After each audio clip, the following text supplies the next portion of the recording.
Alors aujourd'hui, une fonction f, qu'on va supposer, j'imagine, continue dérivable, etc. Et on suppose qu'elle vérifie, pour tout x et pour tout y, f de x plus f de y égale 1 sur f de xy. Et on va supposer que la fonction f est toujours strictement positive. Bon, strictement positive, ça nous arrange, parce que sinon, diviser par 0, ça aurait été un petit peu compliqué. On va un peu étudier cette fonction et voir qu'on peut en tirer. Alors, comme souvent dans ce type d'exercice, il est peut-être intéressant de voir si on peut calculer quelques valeurs de la fonction. Par exemple, ici, il y a quelque chose qui est assez évident, c'est on peut jeter un coup d'œil sur f de 0. f de 0 plus f de 0, donc je remplace x et y par 0, ça fait 1 sur f de, et 0 fois 0, ça fait 0. Donc ici, par exemple, je vais pouvoir calculer f de 0 puisque j'ai l'équation. Ça donne donc 2f de 0, je multiplie par f de 0, hein, rien n'est nul, tout fonctionne bien. J'ai donc 2f de 0 au carré qui est égal à 1, et ça me donne f de 0 égale 1 demi, racine carrée de 1 demi, c'est-à-dire f de 0 égale racine de 2 sur 2.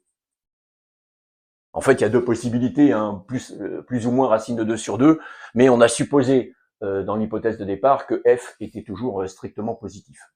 Alors on continue, parce que suivant les mêmes idées, f de 1 plus f de 1, alors pourquoi j'ai choisi 1? Parce que 1 fois 1, ça fait 1, et tout à l'heure, 0 fois 0, ça fait 0. Donc f de 1 plus f de 1, ça fait 1 sur f de 1 fois 1, 1, et j'obtiens vraiment exactement la même équation, ce qui me donne donc f de 1 qui est égal à racine de 2 sur 2. Et donc maintenant, je vais essayer de généraliser.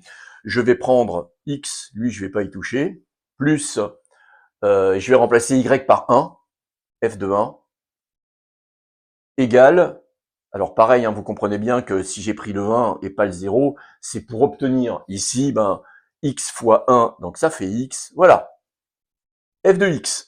Et j'obtiens, on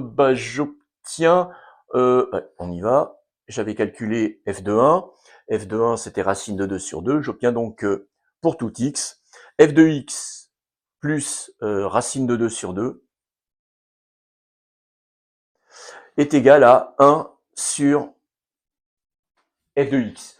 Bon, une équation qui va arriver, équation du second degré, et qui va me donner f de x.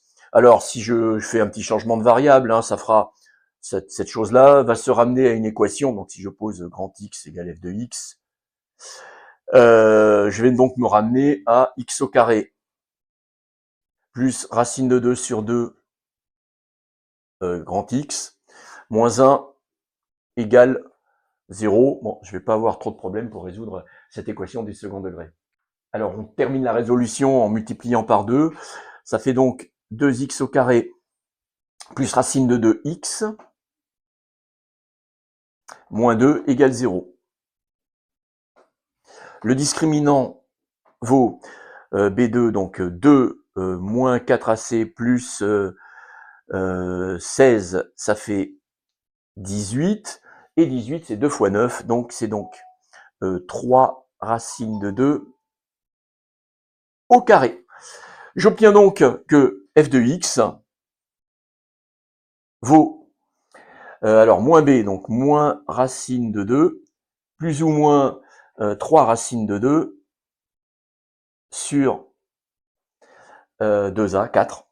C'est-à-dire, moins racine de 2 plus 3 racines de 2, donc 2 racines de 2, et divisé par 4, ça fait racine de 2 sur 2. Ou bien, moins 4 racines de 2, donc moins racine de 2. Donc en fait, f de x est une fonction constante. Et comme on a dit au début qu'on considérait que f de x était strictement positif, donc f est une fonction constante et elle vaut tout le temps racine de 2 sur 2.